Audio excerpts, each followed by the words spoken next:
Every skateboarder has a story to tell, whether how they started, what their favorite spot is, or even why they started skating in the first place. Hi, my name is Gio, and this is my story about skateboarding.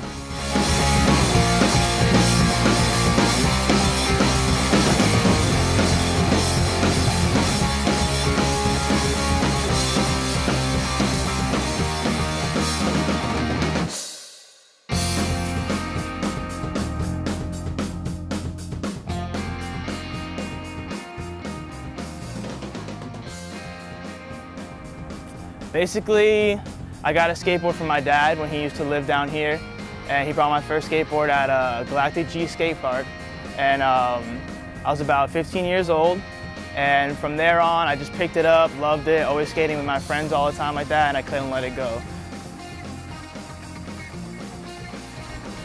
The worst thing that ever happened to me through skateboarding was actually kind of recent too. I've been skating for about 4 or 5 years, but within like the last 2 or 3 months, I believe it was, I completely just my ankle, and it got super swollen. I was trying to trick down an 8-stair at Midtown, 8-stair rail at Midtown, and as soon as I landed mostly on the tail, and then my ankle just completely bended in and just completely got and yeah, that's probably hands down one of the worst injuries I have. The person that inspired me to skateboard pretty much was Sean Malto. He rides for Girl Skateboards, and he's also sponsored by a couple of other companies as well.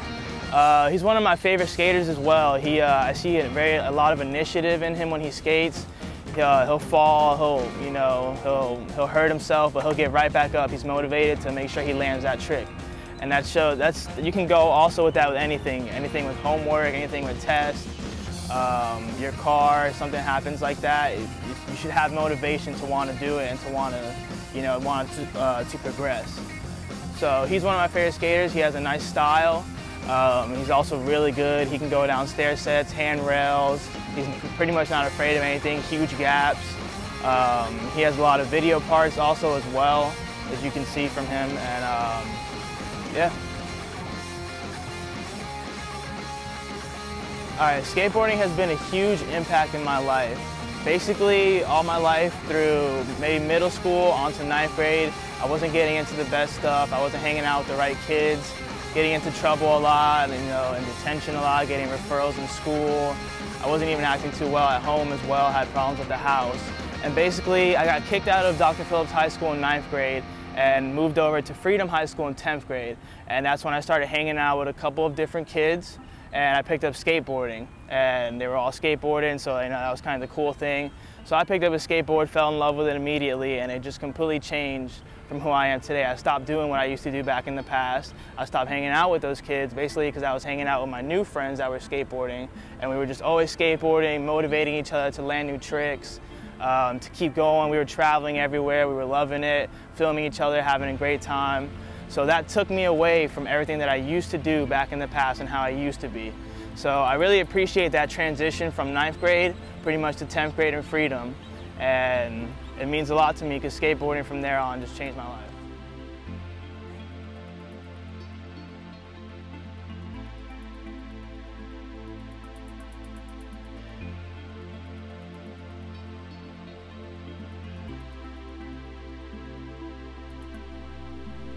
Hi, my name is Brad Gorton, and this is my story about skateboarding.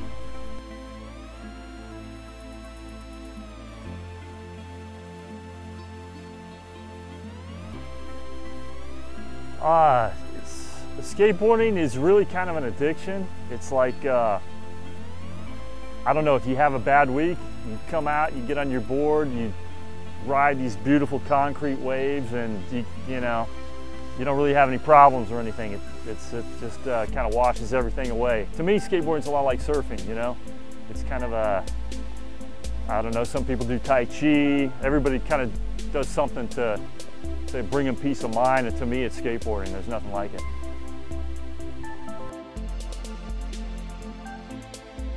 Every skater's got different styles and favorite moves that they like to do. For me, my favorite is really like a frontside 50-50.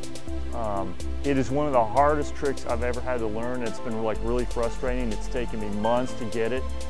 it's a trick that sometimes I'll come out and I'll get it perfect right off the bat, and then other times maybe the whole day goes by and I don't even pull it off once. But yeah, the frontside grinds are tough, but when I land one, I feel really good about it. Well, I'm not really sure what got me into skateboarding. Just as a kid, I mean, I've always had a skateboard, like pretty much always. And then the older I got, the better the boards got. I think I do have to attribute like the Powell Peralta team, you know, with Tony Hawk and all those guys. They definitely gave it a whole energy boost to keep me going in it. There was a period of time I quit for like 10 years, and that was when there was no skate parks.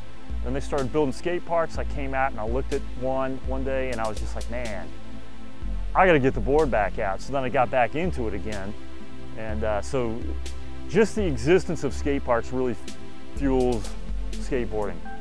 It's really important, I think, because there's nothing else like it. I mean, you look at these curved walls and everything, and it's just amazing that you can ride on walls and kind of cheat gravity a little bit.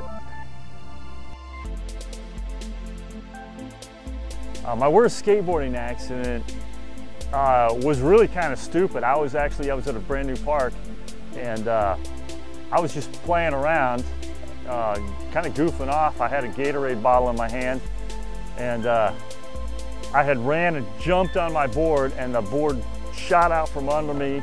I fell on the ground, crushing the Gatorade bottle and then breaking a bone in my hand. And it was kind of embarrassing because I wasn't even doing any tricks, you know? I was really just being stupid.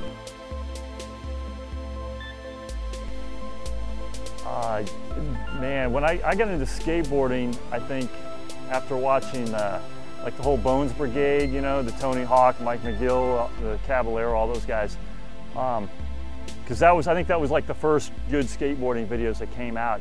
And those guys were doing insane things on these just beautiful wood ramps and stuff. And they even had skate parks. You know, Tony Hawk, they all got good in some of the first skate parks in California. So watching those guys, yeah, it was just an adrenaline rush. It was something, you know, you see them doing it, and then you feel like you have to go do it yourself.